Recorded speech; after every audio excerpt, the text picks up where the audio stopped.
৩০০ জনের আয়োজন কথাটা শুনলেই কেমন জানি একটু ভারী ভারী শোনায় না? মনে হয় অনেক বড় দায়িত্ব। আসলেই তাই। যারা কখনো এত বড় দায়িত্ব পালন করেন তাদের জন্য তো অবশ্যই অনেক বড় দায়িত্ব। আচ্ছা চলেন শুরু করি। আসসালামু আলাইকুম এভরিওয়ান। আজকে একটা ব্লগ শেয়ার করতে আসলাম। এটা মেইনলি আমাদের ইফতার পার্টির একটা ব্লগ ছিল রমজানের। তো আমরা যারা আমাদের কলেজের পক্ষ থেকে প্রতি বছরই একটা ইফতার পার্টির আয়োজন করা হয়। তো আমরা যেহেতু এবার কলেজের ফাইনাল ইয়ার ছিলাম, এই দায়িত্বটা আমাদের পুরোটাই আমাদের উপর ছিল, আমাদের 4th ইয়ারের ব্যাচের উপর। তো আমরা চলে আসছি, এসেই আগে সব ফল কাটা শুরু করছি। আমাদের হোস্টেল সুপার দিদি উনি আমাদেরকে দেখিয়ে দিচ্ছিল কিভাবে কি কাটতে হবে, যেহেতু আমাদের কোনো আইডিয়াই ছিল না। এত মানুষের আয়োজন, আমরা কেউ ধারণাই করতে পারতেছিলাম না যে কিভাবে কি করব। অবশ্য আমরা একলা করিনি, আমাদের যারা জুনিয়র ছিল তারাও আমাদেরকে অনেক হেল্প করছে সব কিছুতে।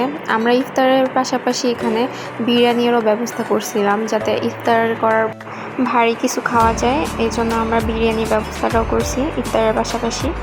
এদিকে আমাদের শরবতটা মেক করা হচ্ছে। শরবত মেক করার জন্য আমরা বেশ ভালো পরিমাণে শরবত মেক করছি, যাতে শরবত কারো কম না পড়ে।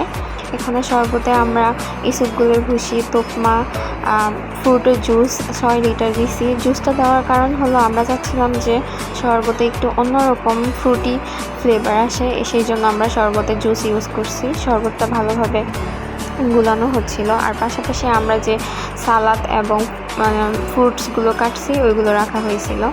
এখন আমাদের প্লেটিং করার পালা। প্লেটিংয়ে আমরা কয়েকজন বসে প্লেটিং করতেছিলাম, আর কয়েকজন এগুলো নিয়ে সিরিয়াল ওয়াইজ সাজাচ্ছিল।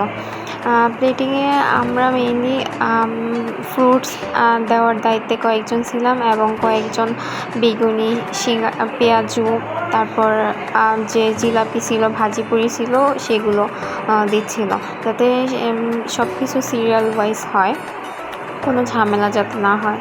আমাদের প্লেটিং অলমোস্ট ডান। প্লেটিং খুব ভালোভাবে, খুব সুন্দরভাবে হয়েছে, এবং শুধু শরবত দেওয়া বাকি ছিল, তো একজন শরবত দিয়ে দিচ্ছিল। আর এদিকে আমাদের যতই স্টুডেন্ট সব চলে আসছে, প্রায় আসা শুরু করছে, এবং সবাই চলেও আসছে। আর সবার ইফতারের প্লেট এবং বিরিয়ানিগুলো ভালোভাবে সাজানো হয়েছে। সবাই বেশ ভালোভাবে, আলহামদুলিল্লাহ, অনেক ভালোভাবে ইফতার করছে। আশা করি সবার ভিডিওটা অনেক ভালো লাগছে। সবাই জানাবেন ভিডিওটা কেমন লাগছে। আল্লাহ হাফিজ।